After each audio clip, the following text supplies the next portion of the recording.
Make America Great Again is Trump's main slogan. We will make America great again. But what exactly does this mean? Many people think that America is already great, and Trump is a populist playing on nostalgia. But what if there is at least one striking example that confirms this slogan? This example is the Boeing Company. It is the pride and heritage of American industry, which is currently in serious crisis. Boeing has been considered a great company for many years. More than 100 years ago, William Boeing's lumber business gradually transformed into an aerospace enterprise, and the company quickly became a market leader. By the early 1930s, Boeing controlled not only aircraft production, but also several airlines, and became a major contractor for the US Air Force and Postal Service. The first shock occurred in 1934, when the US government, as part of its antitrust policy, forced the company to split into three parts: the Boeing Airplane Company, United Airlines, and the United Aircraft Industrial Group, which later became part of Raytheon Technologies. Founder William Boeing sold all his shares and never returned to the aviation business. But for the company he created, it was just the beginning. Before World War II, Boeing had already become a leader in the production of technologically advanced all-metal multi-engine aircraft and introduced innovations such as retractable landing gear, improved wing profiles, and radio navigation. In the mid-1930s, the company developed the legendary B-17 Flying Fortress bomber, the main aircraft of the United States Air Force during World War II. The Boeing plant in Seattle produced 16 B-17s every 24 hours. Later, the plant began to produce a more powerful B-29, which was used at the end of the war. The Pentagon remained the company's main customer until the mid-50s, and welcomed its experiments with the construction of large turbojet aircraft. Just 7 years after the end of the war, production of the famous B-52 bombers began. 3 years later, Boeing released the KC-135 Stratotanker air tanker. Both of these aircraft are still used by the US Air Force. They were the beginning of the outstanding success that Boeing has achieved in civil aviation. At that time, almost all American airlines used Douglas and Lockheed piston engine airliners, but the era of jet aircraft was already beginning in Europe. In 1952, the commercial operation of the world's first mass-produced jet passenger aircraft, the British Comet, began. France was completing the development of its Caravelle, and the USSR was actively working on the Tu-104, a civilian version of the Tu-16 bomber. But these were all medium-range aircraft with a range of less than 3,000 kilometers.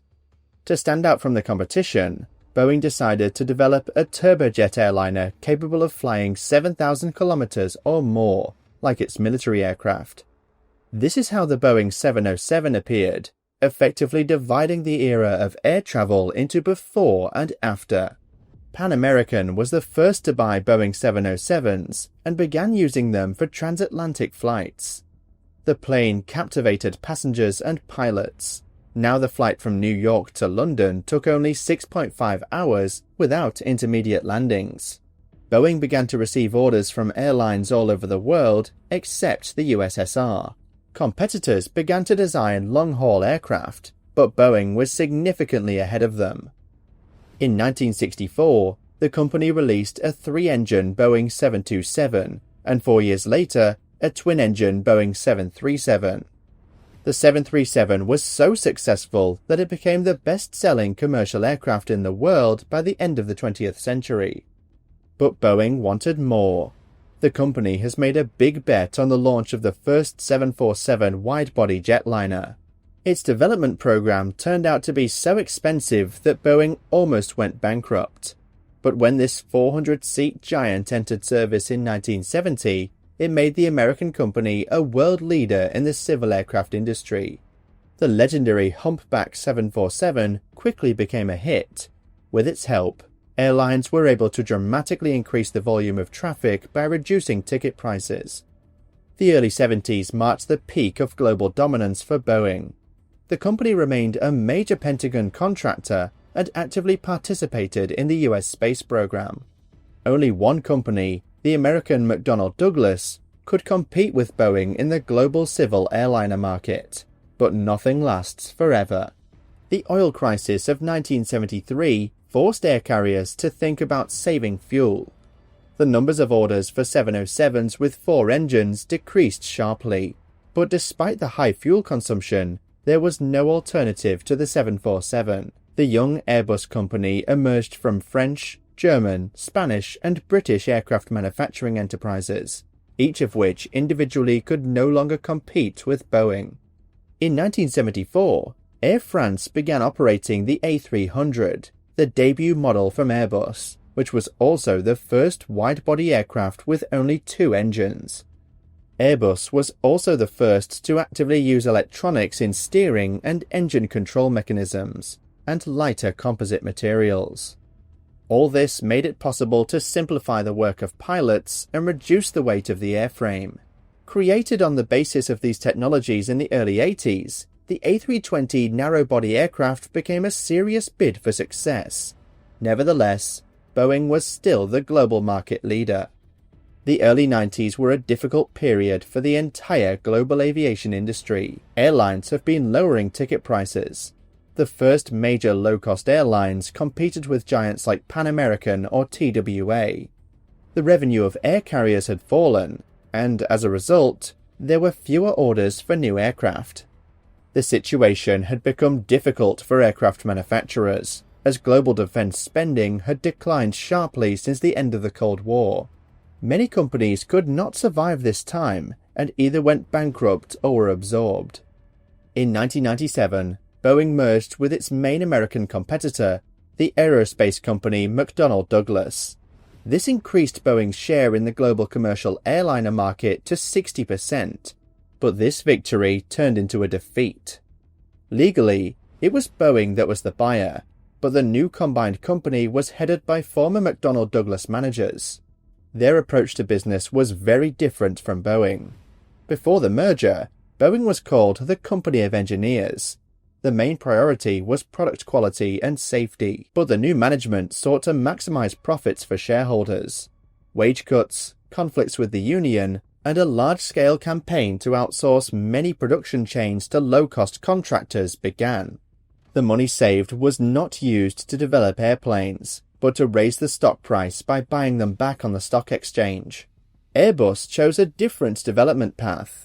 The European company was actively increasing its market share. For this reason, the company offered big discounts and worked at a loss. And it worked.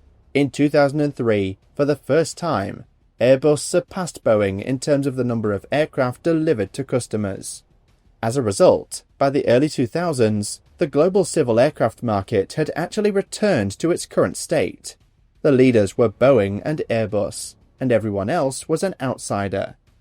It was difficult for Boeing to compete with Airbus in sales. In the mid-2000s, the Americans were still trying to fight with innovation. They launched their only new aircraft in the 21st century, the 787 Dreamliner. The release took place with great delays and budget overruns. But then it got worse. In the early 2010s, Airbus updated the A320 airliners, which received the prefix NEO, or New Engine Option. By installing new engines, fuel consumption was reduced by 15%, operating costs by 8%, and emissions into the atmosphere by at least 10%. In addition, the new engines were much quieter. In response, Boeing decided to modernize its veteran from the 60s, the 737 model. The airliner was equipped with the same engines as the new Airbus. It was faster and cheaper than developing a new aircraft, which fully met the priorities of the American company's management, maximizing profits and minimizing costs. The project was named 737 MAX.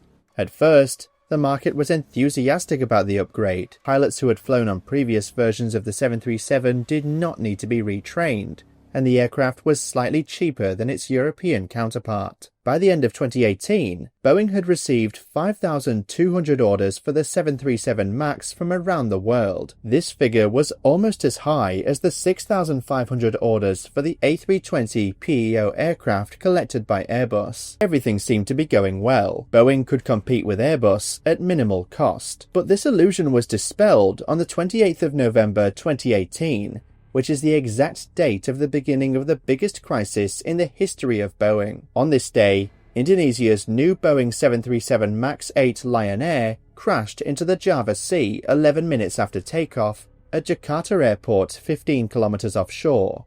189 people died. Just 4.5 months later, on the 10th of March 2019, another brand new 737 MAX belonging to Ethiopian Airlines crashed in Ethiopia 7 minutes after takeoff. 157 people died. Investigations have shown that the cause of both disasters was a malfunction of the automatic system that was responsible for preventing stall probability, and the risk of stall increased after the installation of those most efficient new engines, which turned out to be too large for the 737. After the second disaster, flights of this type of aircraft around the world were suspended, and air carriers began cancelling their orders. The company's reputation and financial performance have collapsed. In January 2020, Boeing received no new aircraft orders for the first time since the early 60s. The company responded to this crisis by changing management and paying fines and compensations.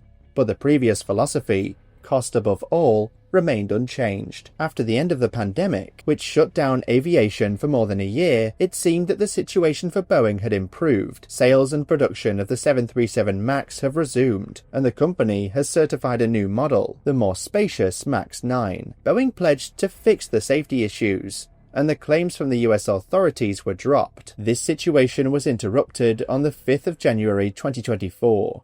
On this day, an Alaska Airlines Boeing 737 MAX 9 at an altitude of 5 kilometers broke off the plug installed in place of the emergency exit door. The pilots managed to return the plane to the departure airport. As a result of this incident, only Boeing's reputation suffered. As the investigation showed, some of the bolts that provided reliable fastening of the plug were missing. New evidence of build quality problems began to appear in the press.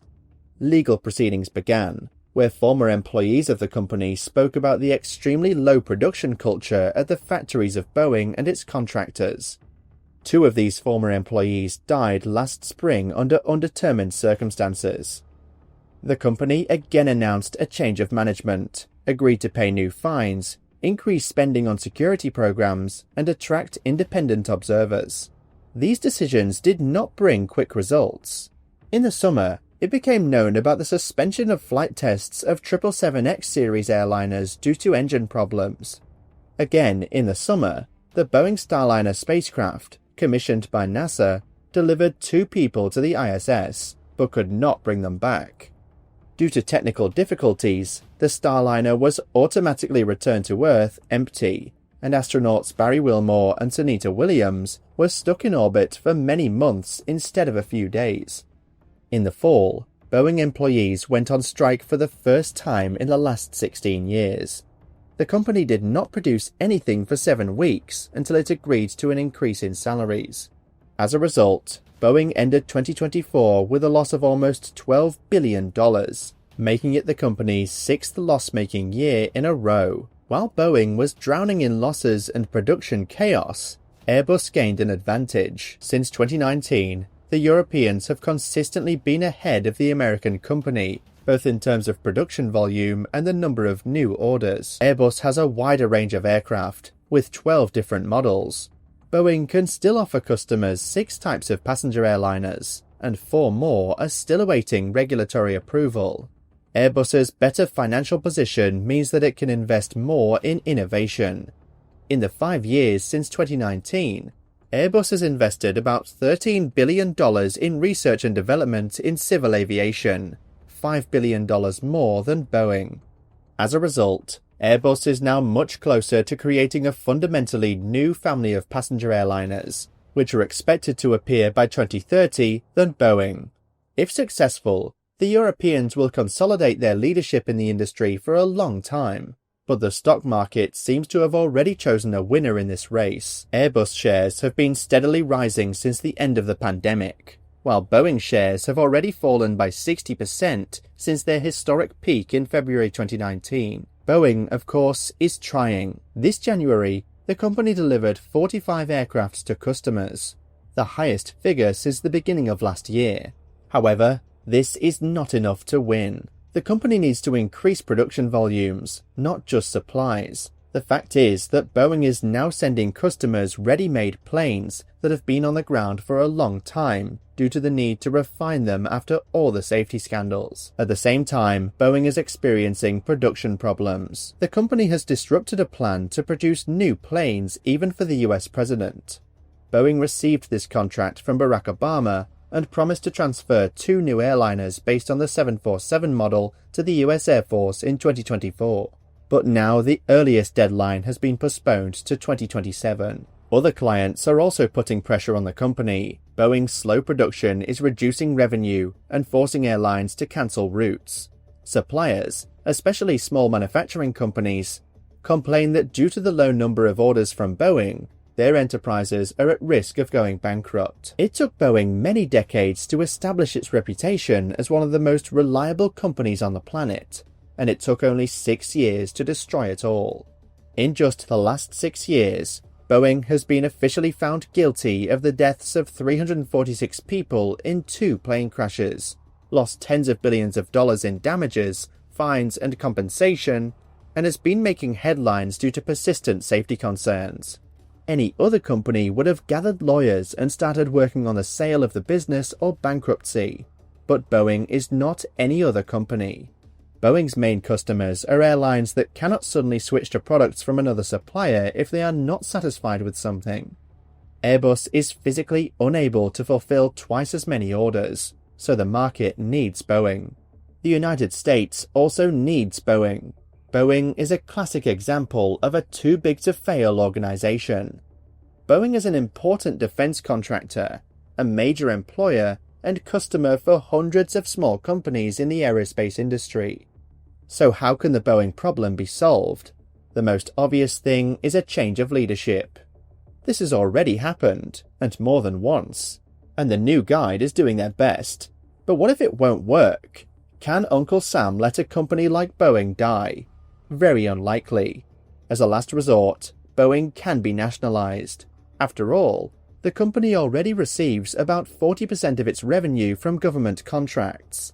However, no one is seriously considering the option of nationalization yet. Perhaps the only chance for the company to return to its former glory lies in 2 factors that must coincide. First of all, Boeing will finally be able to return to the old production culture, where quality was more important than financial performance. And secondly, Airbus must not make a mistake and let itself be overtaken. This, of course, is not about the decline in the quality of European aircraft. But what if Airbus focuses so much on servicing the sharply increased demand for current models that, perhaps, Boeing will be able to overtake it and come up with the next great aircraft? This possibility is unlikely, but it does exist.